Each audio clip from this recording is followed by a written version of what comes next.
Let's talk about our top movies of 1958. Let's do I watched an extra movie so I could have a top five of 1958. good. Also, because I was surprised you didn't give me Vertigo for 1958, which I also hadn't seen, but you have this relationship with Touch of Evil. And that's why I did it. Yeah, I mean, Vertigo, of course, is a. I mean, that'll be on my list here in a minute. But yeah, I mean, yeah, Touch of Evil is one that I'm more excited about talking about. I mean, Vertigo has been talked about to death. I mean, what else could I possibly add to Vertigo?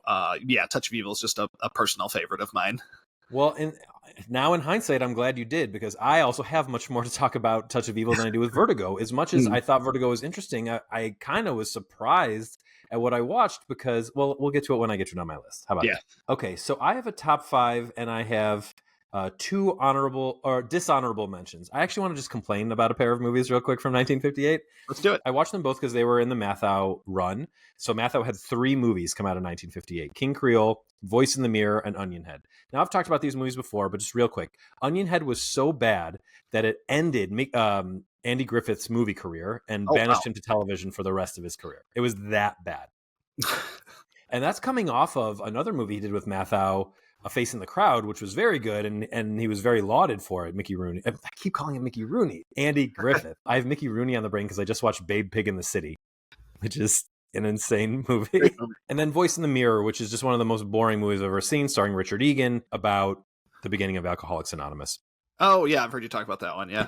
Yeah. Okay. So my number five of my top five movies of 1958 is Ride a Crooked Trail. Excuse me, Mathau had four movies in 1958 because Ride a Crooked Trail is also a Mathau movie. This is a really fun Audie Murphy starring movie. Murphy plays a thief who gets mistaken for a Texas Ranger or a U.S. Marshal by Walter Matthau, who is both the sheriff and judge in a town, like a riverside town. And it's just like fun watching the interaction between those two characters and watching Audie Murphy try to get himself out of trouble. Really fun Western. My number four is Vertigo.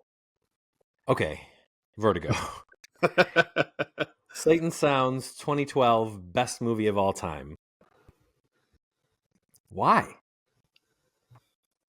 Like, seriously, why? I mean, it's like a fine thriller, right? A fine psychological thriller that's kind of feels overlong. The resolution of it is pretty ham-fisted, I think.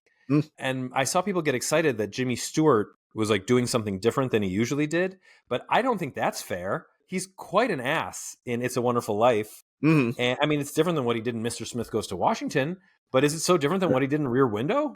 I mean, Rear Window is way better than Rear Window's Vertigo. pretty great. Yeah. Even in The Man Who Knew Too Much, Jimmy Stewart is doing kind of like an edgier performance. So I don't know. As I'm watching Vertigo, I thought, well, it looks amazing. They make San Francisco look like I've never seen it before. But beyond that, I don't know. I just I didn't get it. I'm reacting to the fact that I was told by a ton of people it's the best movie of all time. I don't know. Not for me. My number three is Touch of Evil, which we've talked about at great length. Good noir.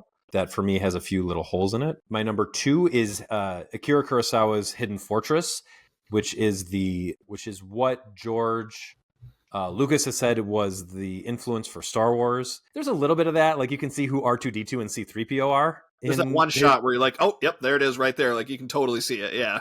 Yeah. But beyond that, not so much. But if you're a fan of Kurosawa, if you're a fan of Toshiro Mifune, it's a great movie. You know, it's a great samurai movie. He did those so well, and this one is a great example of it. Yeah, it's long. It's over 2 hours, almost 2.5, and it doesn't have the same staying power as like Seven Samurai or Ran or Yojimbo. Anyway, that's my number two, and then my number one is King Creole, Michael Curtiz's amazing story of youth lost. My number five, I've got 5 movies on here, and other than the 2 that we talked about on the podcast today, the other 3 I didn't have ratings for on Letterboxd because it's been a while since I've seen all 3 of them, but I felt comfortable including them in the top 5 because I feel like they're quality enough where if I watched them today, I wouldn't bump them off my top 5. And my number 5 is The Hidden Fortress, which you mentioned. I haven't seen this since college, but yeah, I have strong memories of it and feel like it's a good movie. comfortable with it being there. My number 4 is King Creole. My number 3 is Touch of Evil. Number 2 is a movie I'm assuming only isn't on your list because of a release date issue, but it didn't come out in the States until 1958, and that's Bergman's Seventh Seal. Another one I haven't seen. I think we talked about that. I love Seven Seal. I know you do, yeah. So I figure that's why it's the only reason, because I think it's on Letterboxd, it says 57, but it came out in the States in 58. Another one I haven't seen in a very long time, but obviously it's The Seventh Seal. Man, it's great. My number 2. And then I have Vertigo at number 1 because, again, it's been a long time since I've seen it. I remember liking it more than, what you've talked about. I remember it being pretty great. I love Jimmy Stewart. Love the movie. That's how I remember it. So I have Vertigo as my top movie of 1958. I just don't believe that he would so thoroughly fall in love with Kim Novak in that way. I don't buy it. I know everyone was falling in love immediately in movies from the 50s, but give me a break. Twins? Yeah. And they're not related? Yeah. What is happening? Well, my wife has never seen it, so it's kind of been on our list of because she's been wanting to watch more Hitchcock movies. So it's been on our list for a little while. I do owe it a rewatch fairly soon. So